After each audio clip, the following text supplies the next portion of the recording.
Question 9 reads, the sum of two different numbers, x and y, is 70.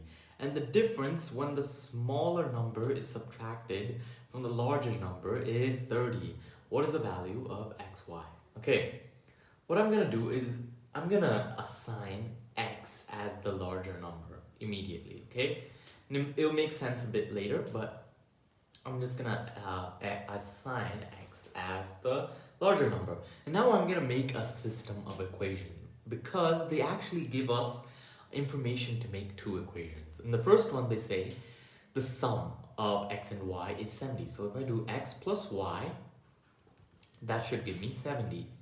And so the second equation they say is that the difference when the smaller number is subtracted from the larger number is 30. So I said already that the larger number is x. So when I subtract the smaller number, y, right, from the bigger number x, it's going to give me 30. Okay? And so the question asks, what is the value of x, y? Okay, so I need to actually solve for both x and y.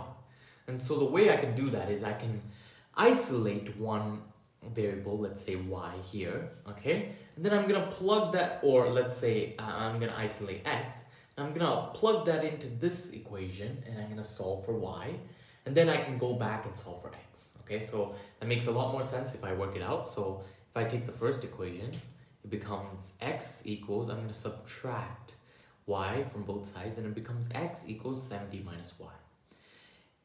If x equals that, I can sub it into this equation, and so it becomes 70. So our second equation becomes 70 minus y, right? This is x, right? Equals 30. And so I can combine like terms, and it becomes 70 minus 2y equals 30. And now it's all about solving through algebra. Okay, I can bring the 2y to the right hand side and bring the 30 to the left hand side.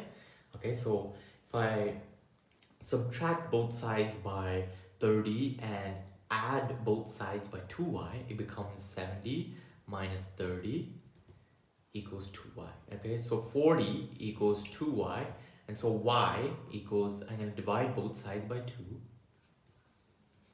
and y equals 20. Okay, so that is our value for y. Notice how we haven't solved for x. Okay, so we can sub this value back into our first equation, for instance. Any of them would work. Okay, so if I do that again, it becomes x plus 20 equals 70. Subtract 20 from both sides, right? And so x equals 50.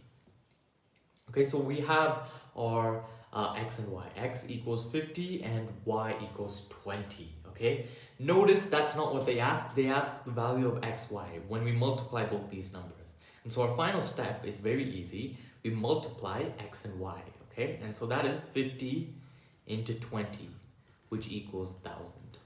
Okay, so our answer is C.